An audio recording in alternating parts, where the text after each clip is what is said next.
The following program contains graphic police evidence from a murder scene. Viewer discretion is advised.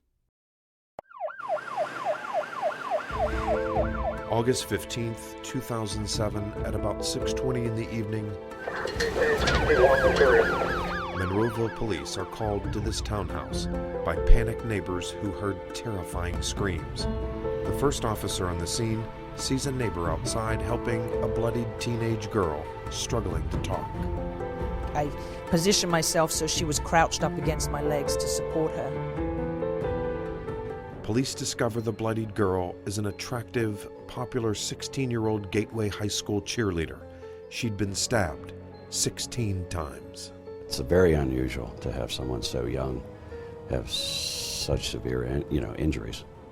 And just a few feet from the dying cheerleader, police find her killer, her 18-year-old boyfriend, who'd used the same knife to slit his own throat.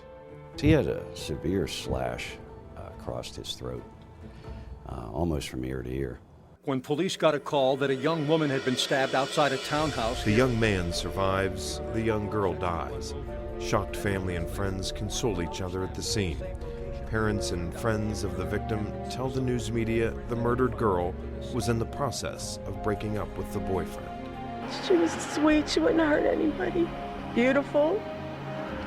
She just turned 16 yesterday. The murder trial gets national attention, with two families devastated forever. John Malarkey's gonna do life in prison. Demi Cuccia, her life's over. I mean, on that day, he took everything she was and everything she was ever going to be. There are no winners in a case like this. There are only degrees of loss. But a devastated mother... What is it like to take a last breath? ...and father. Do you think about her every day? Every minute of every day.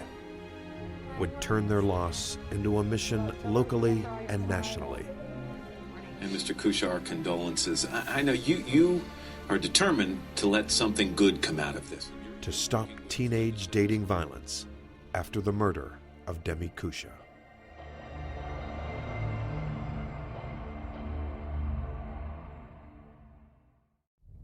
Make the first right that I can, okay? 46-year-old Jody Cuccia drives to Oakland to meet some teenagers.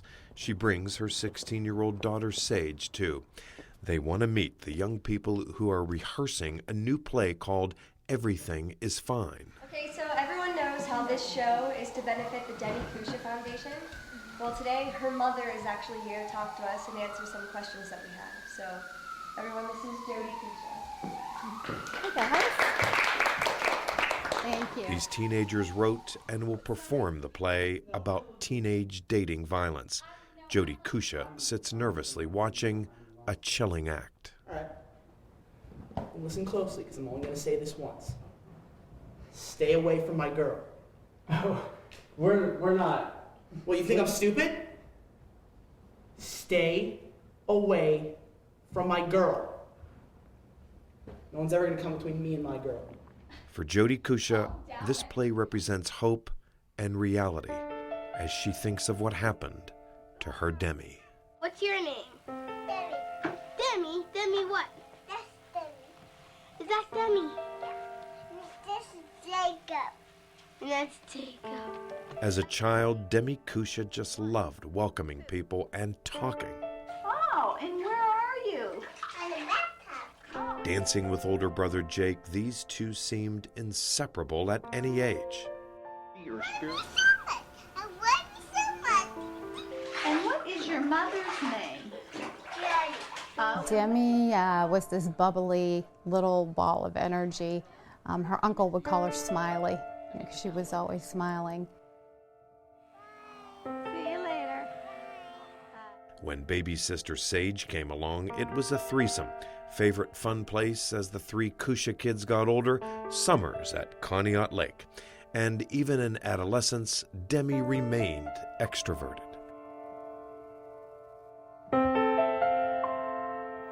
And at Gateway High School, Demi's spirited personality, striking good looks, and very hard work combined to make her a star cheerleader. She practiced. If she wanted to do something, she was going to do it right, so she practiced and practiced.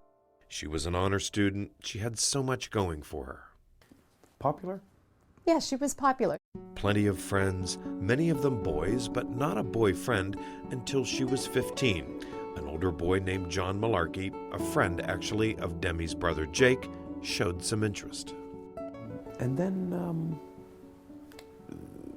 started dating. Were you worried about that, anything like that? I mean, there's just sort of the adolescent... It came in so slight because John was Jake's friend. So prior to him, she really didn't have any boyfriend.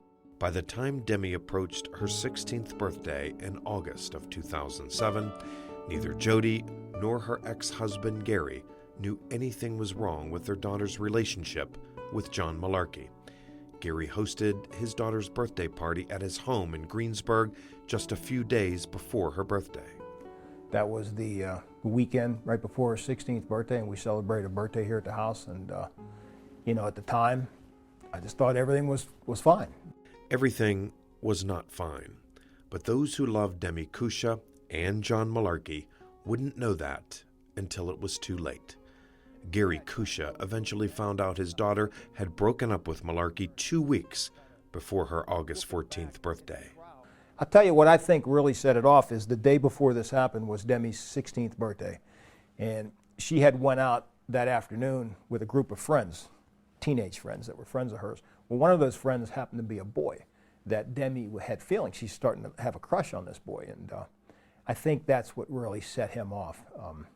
Because he didn't spend his 16th birthday with Demi, and he kept trying to text her to the point where she even said that she shut her cell phone off because she was so tired of being, you know, pestered with these text messages. The day after Demi's birthday, August 15th. Demi seemed quiet to me that day. After dinner, Demi complained of a sore throat and rested on the living room couch. Jody left to take her son Jake to orientation at CCAC's Boyce campus. Little did she know, throughout the day, John Malarkey was texting Demi, asking to see her that evening. He even asked if her brother Jake would be home that night. I didn't know she was getting those until obviously after this all happened. Yeah, she had broke up with him. He was stewing, obviously. He wanted her back, and he was, you know, and he's losing control of the situation. He was like kind of a panic-stricken mode, like, I need to see you, you can't live without me, you know you love me, and all this type of mentality. And so basically after badgering her for 2 or 3 days, constantly with texts, she finally gave in and agreed to let him come over to the house. And he came at about 6 o'clock in the evening with his folding lock blade hunting knife. She's my oldest daughter, and we're very close, you know. And you know, and the thing about Demi is, the night that this happened, I was the last person to talk to her. I was on the phone with her, actually, when this boy showed up at the house. It was only 16 minutes later. Neighbors heard Demi's terrifying screams and called 911. So when he showed up, he must have basically went right after my daughter, because there's only 16 minutes. And through that time, there was a lot of other stuff that transpired. What transpired is that Malarkey stabbed Demi Cuccia 16 times, blood everywhere. Cuccia staggered out of the house and collapsed in front of a neighbor next door. John Malarkey, still inside the Cuccia townhouse, used the same knife to slit his own throat. He too staggered out and collapsed across the road about 20 feet from Demi. It wasn't my assigned call, it wasn't my area, but I knew I was relatively close, so I went straight down 22 onto Elliott Road. Sarah Skoog was the first Monroeville police officer on the scene. Wasn't really sure what was going on. I just wanted to grab her and try to help her and try to talk her through and see what was going on, what had happened. 10 seconds later, Lieutenant Larry Lyons arrived. Yes, we knew there was a stabbing. That's how the call went out. While Skoog tended to the bleeding Cuccia, Lyons approached Malarkey cautiously, worried he was still holding a knife. And the first question I had was, where's the knife? And he lifted himself up off the ground slightly and pointed back towards the apartment with his finger motioning that the knife was back there. At that point, I could see that he was not armed. He was badly injured. Yes, he had a severe slash across his throat. almost from ear to ear. It appeared anyway, and he was bleeding heavily. Both were rushed to Forbes Regional Hospital in Monroeville. Malarkey was then flown to Allegheny General. He would survive. Demi Cuccia's multiple stab wounds caused her to bleed to death. She was pronounced dead at Forbes Regional. Family rushed to the hospital.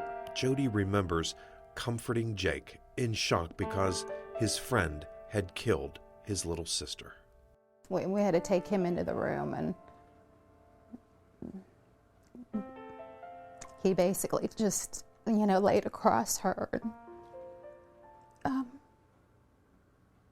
just said how sorry he was, but it wasn't his fault. It's no fault of Jake's, it's obvious. Did you have a chance to say anything to her? No, she was passed away when I seen her. I didn't get there in time. I just remember going into the emergency room and, there's my beautiful daughter laying on the gurney in there, and, and I realized, I was told she was stabbed. I didn't know at the time it was 16 times, but I knew it was numerous times, and, I held her. I just held her and felt her body. I basically held her till I felt her body getting cold, and just couldn't believe it, I just couldn't believe it. They couldn't do anything to save her, and but he severed a main artery, and she bled to death. So, to this day, every single day, I think about what she must have went through. And the Cuccias think about why. Why did this tragic, violent, bloody ending happen? Police investigators found answers as they scoured the horrific crime scene. They zeroed in on Demi's and John's blood-stained cell phones. They tracked text messages leading up to the murder. It would all become evidence presented at John Malarkey's trial at the Allegheny County Courthouse. I'll never forget, they put this up on the screen. It was a picture of the screen of the cell phone. And this one message said, "I stabbed myself at Demi's. I love you." Apparently this was a text to his mother. And on the screen of this cell phone, you can see droppings of coagulated blood on this cell phone. Veteran KDKA TV court reporter Harold Hayes vividly remembers when the prosecutor put together the text messages for the jury as part of a PowerPoint presentation. Hayes says you could hear a pin drop in the courtroom when the prosecutor revealed pictures one by one of what seemed to be constant messages that fateful day. There were a number of texts that day in which he was begging to see her, begging to talk with her. And then at some point, she agrees to have him come over.